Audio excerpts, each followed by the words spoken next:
सोचो, दिल्ली की गर्मी 40-45 डिग्री, धूप ही धूप।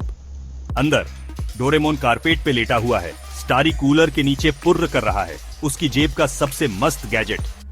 नोबिता गेम में लगा हुआ है, बिल्कुल चिपक के। अचानक धमाका, नीली बिजली सी चमकी, पूरा कमरा जगमगा उठा, जैसे किसी ने डिस्को लाइट जला दी हो। डोरेमोन उछल के बैठ गया। ये क्या, टाइम पोर्टल? लाइट से निकला जॉब 3030, भविष्य का हाईटेक चोर, मुस्कान समोसे से भी बड़ी।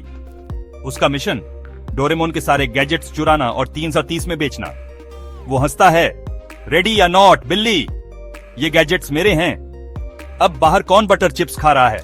शिनैन बिल्कुल। नीली लाइट उसकी नजर में आती है। वो भागता हुआ अंदर आता है, चिप्स के टुकड़े उड़ाता हुआ, और बोलता है, ओए तू तो फ्यूचर फिल्म के विलेन जैसा लग रहा है। जॉर्ब गुस्सा करता है, पर शिनैन का दिमाग तो चलने लग गया है। डोरेमोन फुसफुसाता है, हमें कोई प्लान बनाना होगा, नहीं तो ये सब चुरा लेगा। शिनैन होंठ चाटते हुए कहता है, सिंपल, इसे बटर चिप्स दो, फिर मैं अपना कमाल दिखाऊंगा। और बस बटर चिप्स प्लान शुरू। शिनैन जॉर्ब को चिप्स देता है, और जब वो चिप्स खा रहा होता है, उंगलियां चिपचिपी करके शिनैन उसके गैजेट्स पे थपथपा देता है। तेल के निशान उसके स्कैनिंग डिवाइस को पूरी तरह से जाम कर देते हैं। इस बीच बाहर मोटू और पतलू समोसे ढूंढ रहे हैं। पतलू डोरेमोन की खिड़की से नीली लाइट देखता है। मोटू, समोसों का भविष्य अंदर हो सकता है। वो अंदर दौड़ते हैं, चेहरे खुशी और भूख से भरे हुए। डोरेमोन मुस्कुराता है, मदद करोगे? पतलू कहता है, नाश्ता मिल जाए तो कुछ भी करेंगे।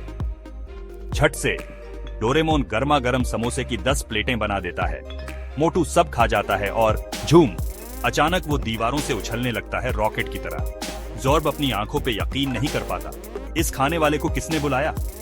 लेकिन जॉर्ब चालाक है, वो मास्टर कंट्रोल डिवाइस चुरा लेता है, डोरेमोन के सभी गैजेट्स की चाबी। फिर जैप, वो गायब, सीधा भविष्य में।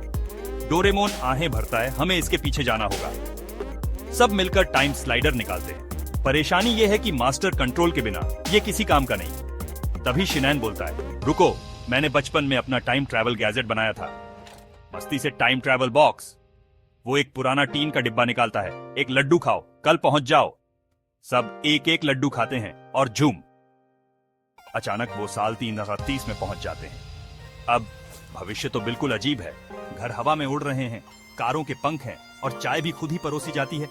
लो जी, आपकी तुलसी वाली चाय। लेकिन तभी रोबोट पुलिस आती है और हमारे ग्रुप को एक बड़ी स्क्रीन के सामने ले जाती है। वहां जॉर्ब बैठा है, अब वो रोबो फ्यूचर का मिनिस्टर है। अब तुम मेरे गैजेट गुलाम हो।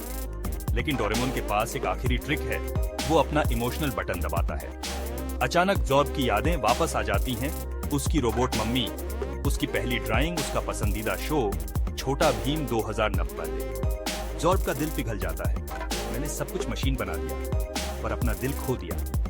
वो डोरेमोन के गैजेट्स वापस कर देता है, मुझे एक और मौका दो। डोरेमोन उसे काइंड कोडिंग पैकेज देता है, अब बच्चों को अच्छे गैजेट्स बनाना सिखाओ। तो वो 3030 में दुनिया का पहला गैजेट स्कूल खोलते हैं। हाई फाइव के बाद डोरेमोन, नोबिता, शिनैन, मोटू और पतलू वापस दिल्ली आ जाते हैं, चाय के टाइम पर। आखिरी सीन, नोबिता अपनी मम्मी से कहता है, मैंने आज टाइम वेस्ट नहीं किया, मैंने टाइम बचाया। शिनैन अपने टीचर को आंख मारता है, अगर आपका पेन नहीं मिल रहा तो मैं फिर से टाइम ट्रैवल कर लूंगा। तो अगर आप 3030 में एक दिन बिता सकते हैं तो आप कौन सा गैजेट ट्राई करेंगे? कमेंट्स में बताओ।